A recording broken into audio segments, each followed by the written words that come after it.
Knygoje Baidyklės yra pasakojama apie mokyklą, kurioje kažkas sukuria Instagram paskyrą pavadinimu Baidyklės. Joje keliamos mergaičių nuotraukos. Tos mergaitės aprašomos kaip negražios. Ir nesvarbu, ar mergaitė yra mokyklos gražuolė ar moksliukė, ji vis vien gali būti ten įkelta. Taigi, 3 drąsios draugės nusprendžia surasti tą niekšą, kuris naudojasi šią paskyrą. Man knyga patiko, nes joje pasakojama apie realius dalykus.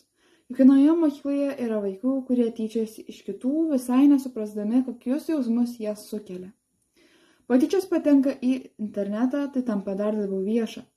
Vaikui, iš kurio yra tyčiojamasi, tai yra labai nemalonu.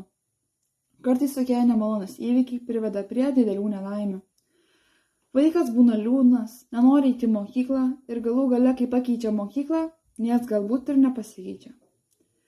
Manau, kad jei dauguma iš mūsų susivienytų prieš tuos, kurie tyčiojasi iš kitų, tai galbūt jie taip ir nebesielgtų. Aišku, norėtųsi ir didesnės pagalbos iš mokytojų, kad jie suprastų, jog tie, iš kurių yra tyčiojamasi, jiems yra tikrai labai sunku.